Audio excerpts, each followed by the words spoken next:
Okay, in this video we will look at um, some of the supplies you should be bringing with you that will help um, you set up in the various tasks that you'll be assigned.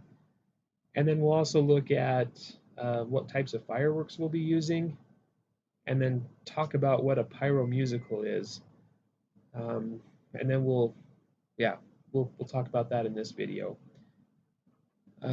So some of the supplies I would encourage you to bring with you that will help this is bring some working gloves. Again, we talked about having leather gloves during the display. And during setup, it's nice to have gloves on too, especially, fireworks, the pyrotechnic dust that may be on them. It'll dry your hands out. Um, if you're worried about your hands getting dirty, which hopefully none of us are, but yeah, working gloves will be good if that's something you'd like to wear. I know some people would rather just work with their fingers, and that's okay during the setup part of it. Um, bring wire cutters and strippers with you because we're obviously electrical. We are firing this show electrically, and so every firework is going to have an electrical wire attached to it, and there will be a need to cut and strip the wire, and we'll talk about that here in a little bit. If you'd like to bring a chair, you may do so. A hard plastic or metal is preferred, but if all you have is a folding camp style chair, that's okay. Just to give you somewhere to sit. If you want to sit during the setup, it's nice to have a chair there. Obviously, if it's a nylon or a synthetic material, you'll want to put that away during the show.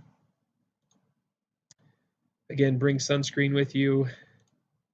Insect repellent. There will be mosquitoes. It's not that there will likely be mosquitoes. There will be mosquitoes.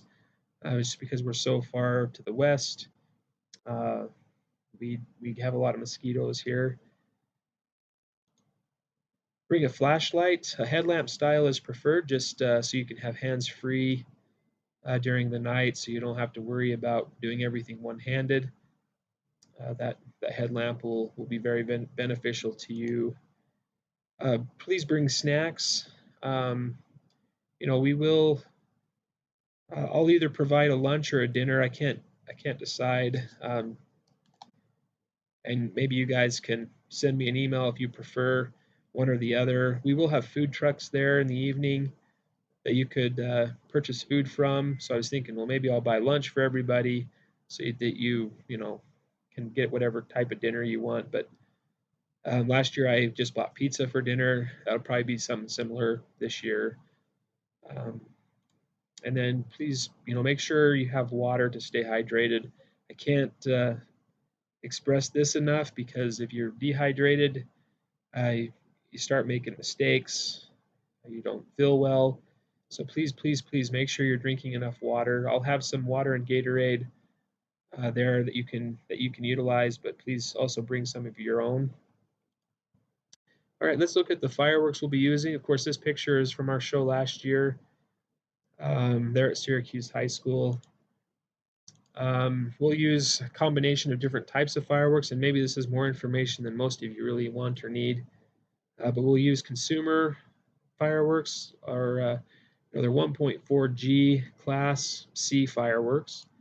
We will also use um, a 1.4G Pro item. They call them Article of Pyrotechnics. And these are fireworks that are not meant for consumer use. And then, of course, we're hoping to have several, like 100 display shells that we will incorporate into the show as well. So hopefully we'll have a good variety of fireworks that will bring um, some unique features into the show. Most of what you're going to be handling is going to be the 1.4G and 1.4G Pro items. We will probably have those who are licensed pyrotechnicians be handling the setup of the 1.3G or the Class B fireworks. And then really quickly, we're just going to look at what a pyromusical is. So a lot of you have probably seen fireworks shows that have music to them. which does not necessarily make it a pyromusical in my opinion. There's music to fireworks, and then there's pyromusicals.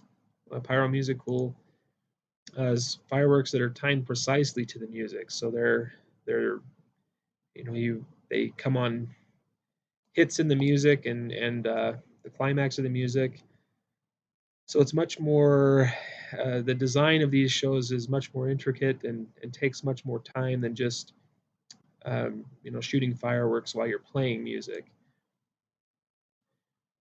So in a pyromusical, every firework effect has a specific time and location it is supposed to ignite. And we'll talk a little bit more about that. Each effect cue is given a channel. In this case, we'll have channels 0 through 99 and a cue. And each channel has 18 cues, 1 through 18. So I spent the last several months creating a script to the music. This script will be loaded into what's called the command center. And this is not, you don't have to really know all of this. That's just kind of to give you a basic idea of what a pyromusical is. But that script is loaded into the command center or a remote. When the show starts, the remote sends a radio transmission to each of the 100 modules telling them which cues to fire, and it's within 1/100th second accuracy, so it's pretty precise. In the next video, we will go over the firing system we are using, which is the Cobra firing system, and some of the basics that you'll need to know to be able to set up the show. See you in the next video.